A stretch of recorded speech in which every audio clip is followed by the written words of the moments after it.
welcome to the Impostor Syndrome Files. I'm Kim Menninger, and I am so grateful that you are here.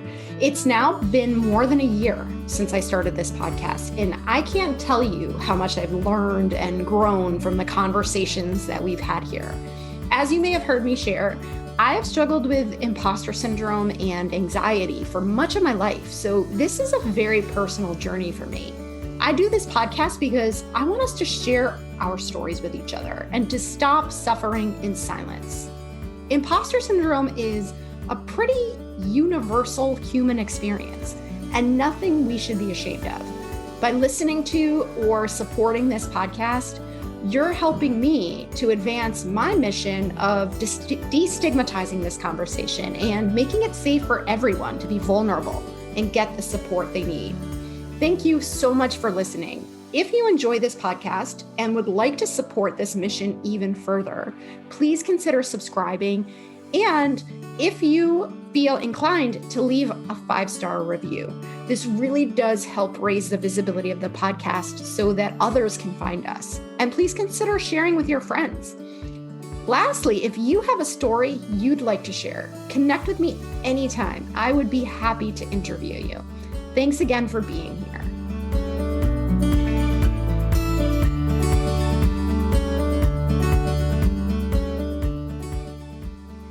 Welcome, Lucy. I am so excited to have this conversation with you today. And before we jump in, I'd love to learn a little bit more about you.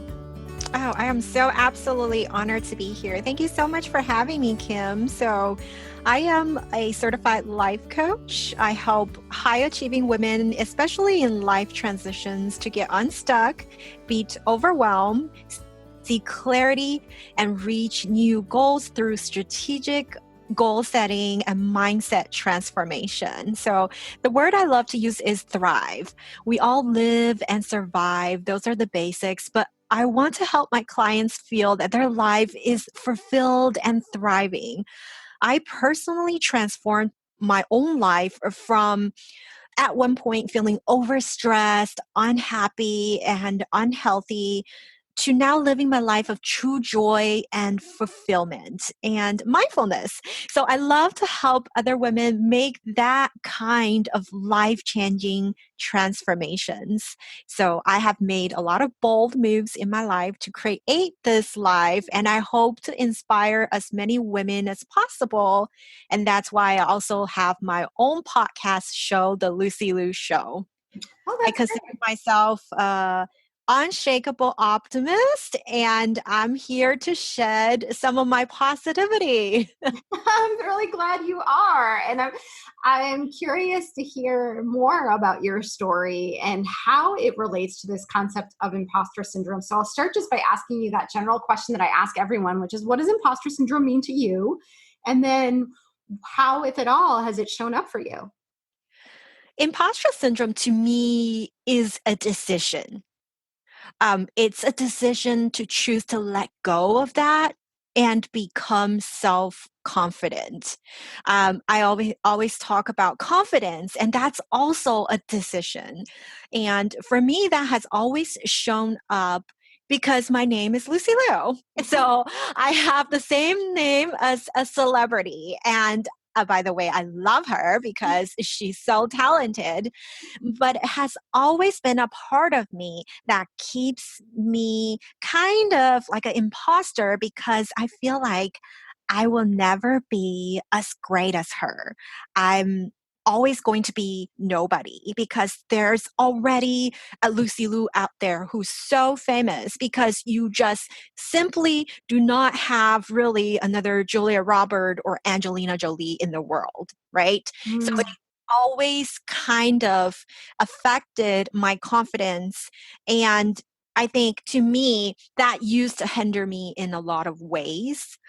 So I really have to check myself and think about it. Like when I want to do something, I have to intentionally bring out that confident version of me. However, through my decade of personal development and the work I have done, the inner work and the mindset work, now it actually became an asset to me.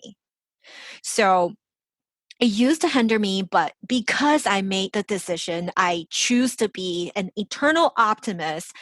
I choose to be confident. I choose to not be an imposter. Therefore, it became my asset.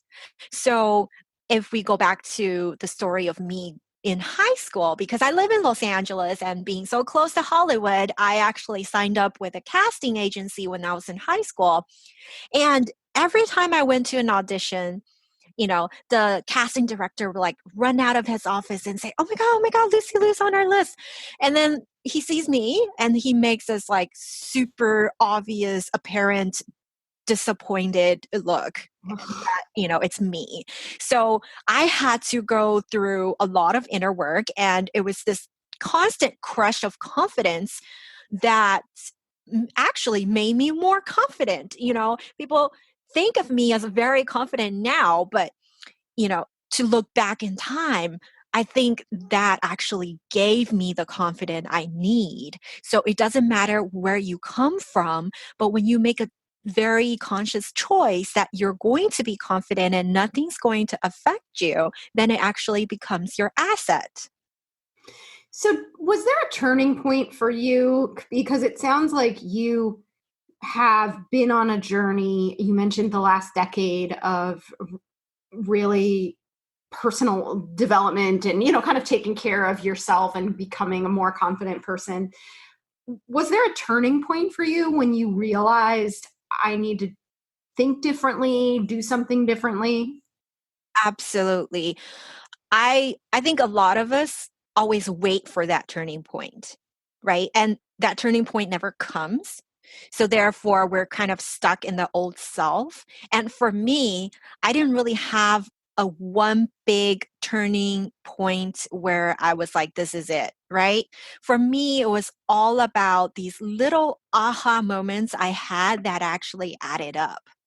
I started trusting that I am able to find my confidence the moment I choose to be confident. So I always say I am not an imposter. I do not have imposter syndrome, even though sometimes maybe I have to stop and think, maybe like what's stopping me, what's like slowing me down. But I'm very self aware of my thoughts, and I am constantly telling myself that I do not have imposter syndrome. And for my clients who experience this, the first thing I tell them to do is to add an X in front of that. For example, I'm an X imposter, right? I'm an ex perfectionist. That way, we're kind of letting go of that old version of ourselves that you don't want anymore. So now I'm always on the constant lookout for times when I'm not as confident as I wish to be. And it's really like a muscle. So confidence is a muscle. And like I said, all those auditions I went that I never got any part. Well, eventually I quit going to auditions because I wanted to be an entrepreneur instead of being in commercials. But those practices gave me those confidence. So if you want confidence, you have to actually go and practice, right? You have to make that decision. No, I'm okay with this. I can do it. I can totally do it. So it's that sense of self-awareness and making that decision for me that really changed everything. Two things that you're saying, I mean, I love what you're saying in general, but two things that are jumping out at me are the idea of the self-awareness, recognizing that you're even being triggered in that way, right? Because I think sometimes if we're not paying attention, we just accept the reality around us and don't question it. We accept, yes, I am an imposter, or no, I'm not good enough, or whatever it is that we're telling ourselves, right?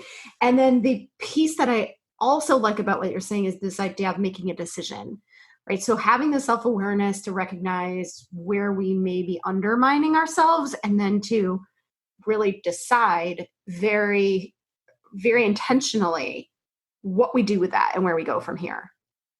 Absolutely. Mindset shift can happen from a moment to the next moment, right? You can be waiting on something for, all your life. And suddenly, if you really have that mindset shift, it can happen like in an instant. And just like when your phone is not working, you can reboot it. And we're the same way in our lives. We can always be very intentional. You can close your eyes, you know, ground yourself and think very intentional thoughts to intentionally reboot yourself when you open your eyes. And that is going to be your own aha moment, right? You don't have to wait for that, big catastrophic event in order for you to force you to change something. You can give that reboot to yourself. You can reset yourself anytime or many times throughout the day as you need it. So let's imagine that I'm one of your clients, right? And I'm hearing what you're saying. I'm telling myself I'm an ex-imposter, but I just don't believe it. I don't feel it. What else do I need to do to build that muscle that you're talking about? Oh, absolutely. It takes time to believe, right? It has to be a part of you. And if you start thinking that you're an ex imposter, it doesn't take just one day. It takes for habits to form, we need at least 21 days, right? So definitely throughout the first 21 days, you might have doubts in your head. But if you say it, throughout the 21 days or even 30 days, write down your affirmations. I am an ex imposter. And then that's the beginning. And then you have to switch to positive words, right? Then your affirmations should become, I am confident. So you let go of that old part of you, and then you have to instill the new part of you, right? What would, think this is what I usually ask my clients is that what would version 10.0, the completely fully confident version of you do and think? Right? You have to we let go of the old part and we start embodying the version of you that you want to be. And you start acting and thinking and doing from that newly embodied version of you. And that takes practice, of course, but it's a process that once you make that true decision, and when I say making a decision, I mean a true decision, like you're on a scale of 10 out of 10 that you are motivated, that you are actually going to do the work. And it's going to take work, but it's these daily practices, these affirmations and mindset shifts that's going to add up. These little things, they might seem, well, it's just writing affirmations. Oh, it's just journaling. But, a month from now, 3 months from now, 6 months from now, you're going to be in a completely different place than where you started. I agree with you. And I think a lot, and I'm not no neuroscience expert, but I think a lot about the idea that our brains believe what we tell it. And so if we continue to feed our brains undermining messages about ourselves, then it becomes in some ways a self-fulfilling prophecy, right? And so to reframe that and to say things like you're talking about with these affirmations that are more empowered, more confidence-based, that over time we will start to believe that. How do you feel about the phrase fake it till you make it? There's a couple parts of that. I mean, fake it, meaning it's helpful in the very beginning, but it has to be aligned with your values, Hmm. right? If we're talking about being confident, yes, in that terms, it helps, right? Because there's so many public speakers, like professional motivational speakers. They're on stage doing their thing, and yet they used to be imposters.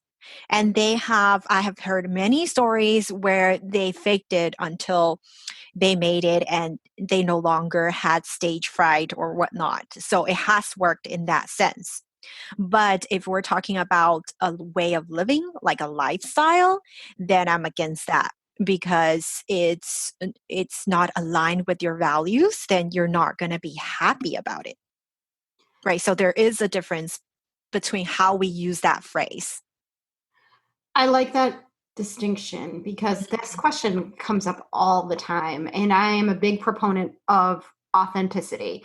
I like how you're bringing in the values piece because I think that's a critical piece of this, right, is stay true to your values and, sort of stay in alignment with what is real for you.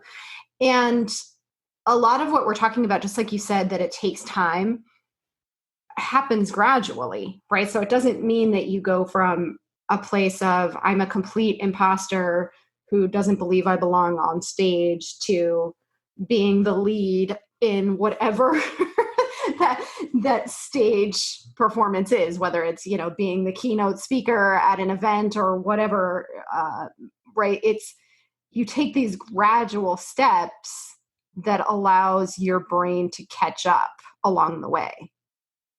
Yes, but it's your decision and your power to start that progression, right?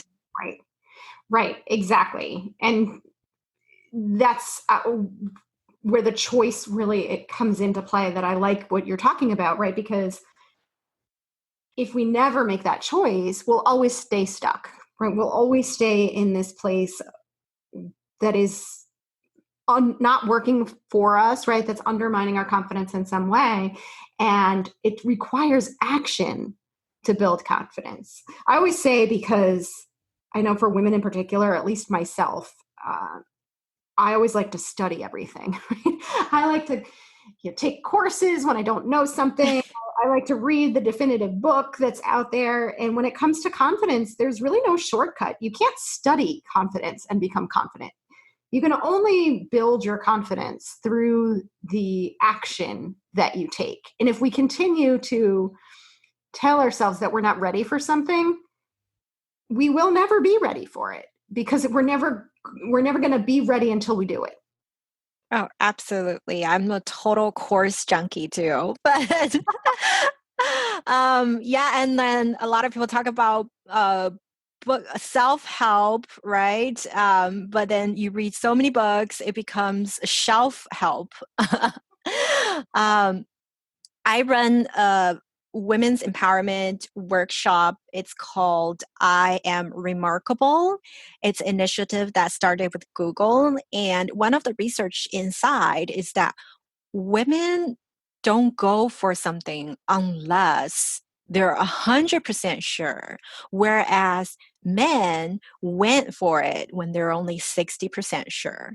So coming back to your point that women are culturally instilled in that way, that we're not self-promoting us and not trusting ourselves and always feeling not ready. It's across all cultures. And you talked about being stuck. And yes, anytime you feel stuck, there's only two ways pretty much to move forward: is you need to make a decision or you need to make a change. There's no other way around it. Right? And when we say make a decision, it's got to be one of those decisions that you're like truly, deeply, madly believing in it. You can't just like, okay, I'll go with choice A instead of choice B. But you got to believe, okay, let's do choice A. And if it doesn't work out, we'll go with choice B. You got to be confident. You got to go in it like there's absolutely a way. It's just, it's okay if this way doesn't work. We'll just go the other way. And along the way, we'll see different sceneries and we'll learn a lesson and we'll have fun along the way.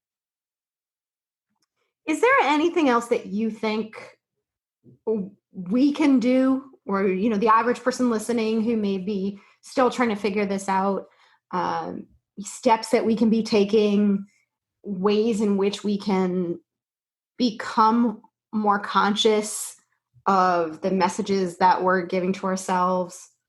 Absolutely. For me, I always wrote down my gratitudes, right? A lot of people do this. They write gratitude journal every day. What am I grateful for? But for me, it made a big difference when my coach told us to add daily wins. So instead of just journaling gratitudes, I started journaling my daily wins, and they can be really small wins. And once you start journaling your wins, you feel better about yourself and you go to sleep feeling like a winner, and you start seeing the smaller wins, right? Wow, you start thinking, well, I have one more follower. That's amazing, right? Or just one more email sign up. That's incredible. Like you start seeing these little wins and it makes you feel better about yourself and it gives you that momentum to keep going. And these little wins add up. I completely agree with you. I'm a big fan of that process too. I always talk about keeping a daily log of your accomplishments or Mm-hmm. successes. I think that just in the same way as the gratitude journal trains your brain to think about the positive, right? You're just really training your brain to scan the environment to look for what you're grateful for. When you're keeping track of your daily wins, you're training your brain to think about yourself in a more positive, strengths-based way. Absolutely. And then you start seeing obstacles in your life, not so much as obstacles anymore, but like the little pebbles that are helping you pave the path to your success and happiness. I like that a lot. So how do you handle new challenges, or do you find that you still get triggered in these ways? Is it still the case that you're feeling imposter syndrome from time to time and you have to reframe, or do you feel like you have put a lot of that behind you? I think I've put most of it behind me, but there are times that still creeps up. For example, when I started my coaching business, I was very afraid to use my name.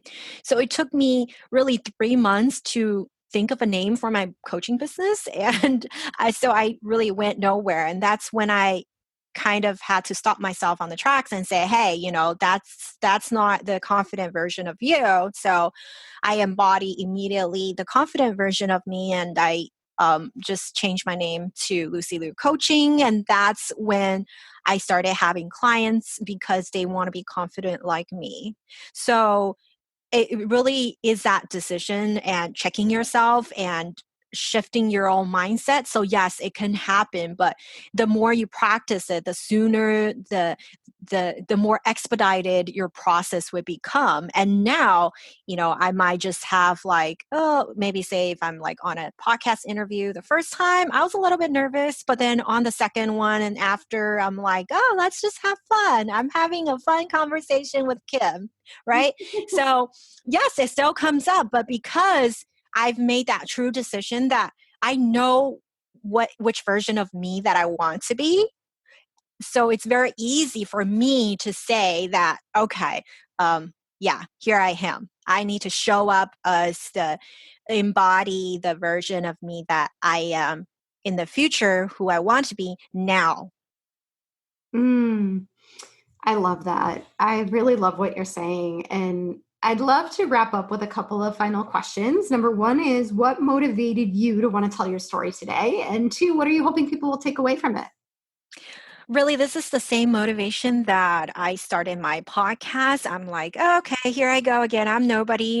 I really don't have a following. Nobody knows about me, and they probably think this girl just wants to, use Lucy Liu's name, or right. So we all have these similar thoughts or self doubts in our head that goes on a daily basis. But really, when I started, um, I want to make a contribution to the world. I want to make a positive contribution. And even that means just to help one person in the world, I have done a good job.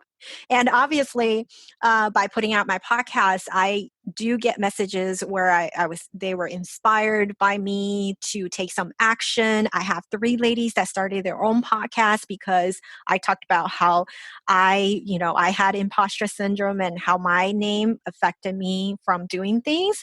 So yeah, you see, you just have to have that um, value. And I've done my job. I want to continue to inspire women to show up more confidently and inspire hope and inspire happiness.